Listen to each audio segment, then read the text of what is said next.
नमस्कार मित्रांनो.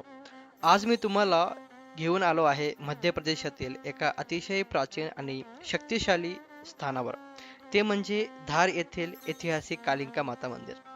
परमार राजांच्या काळापासून ते आजच्या आधुनिक युगापर्यंत या मंदिराचा महिमा अगाध आहे. चला तर मग जाणून घेऊया या मंदिराचा इतिहास, महत्त्व आणि इथल्या काही रंजक गोष्टी आणि या मंदिरापर्यंत आपण कसं पोहोचू शकतो त्याबद्दल थोडी माहिती. मित्रांनो, मातेच्या दर्शनासाठी आपल्याला साधारण 100 पायऱ्या चढाव्या लागतात.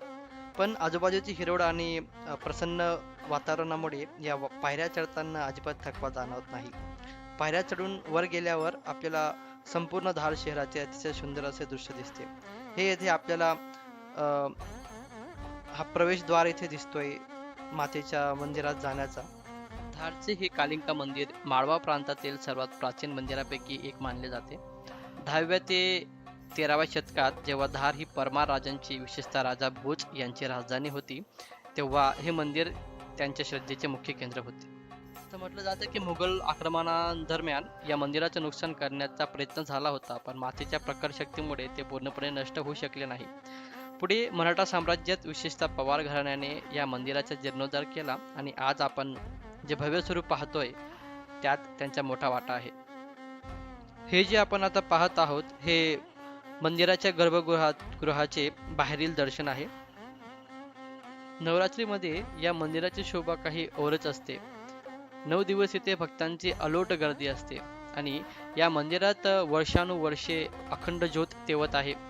उज्जैनची गड कालिंका आणि धारची कालिंका माता यांचे एकमेकांशी घनिष्ठ संबंध असल्याचे मानले जाते. असे म्हणतात की इथली प्रार्थना कधीच रिकामी जात नाही. म्हणून जर तुम्ही कधी मध्य प्रदेशच्या दौऱ्यावरती आलात तर धार येथील कालिका माता यांचे दर्शन नक्कीच घ्या. मंदिराच्या शेजारीच आपल्याला कालभैरव यांचे मंदिर देखील पाहायला मिळते. आता इथे पोहोचायचं कसं? तर इथे येण्यासाठी सर्वात जवळ इंदोर विमानतळ हे देखील आहे, किंवा रेल्वे मार्गानुसार तुम्ही येत असणार तर इंदोर किंवा रतलाम रेल्वे स्टेशनवरून तुम्ही खाजगी बसने देखील येऊ शकता किंवा नॉर्मल MP बसेसने देखील येऊ शकतात. आणि नाहीतर इंदोर बस स्टॉपवरून तुम्हाला धारसाठी बसेस अवेलेबल आहेत. मंदिराच्या अवतीभोवती आपल्याला देवी सागर हा तलाव पाहायला भेटतो, जिथे आपल्याला सतत पाणी हे दिसतंच. आणि जर तुम्ही खाजगी वाहनाने इथे येणार असाल तर पार्किंगसाठी इथे मुबलक जागा आहे. जर तुम्ही धुळे जिल्ह्याहून धार येथे येणार असाल तर सगळ्यात आधी तुम्ही धुळेहून सेंधवा येथे या आणि सेंधवाहून तुम्हाला दर अर्ध्या तासाने धार येथे जाण्यासाठी MP बसेस अवेलेबल आहेत.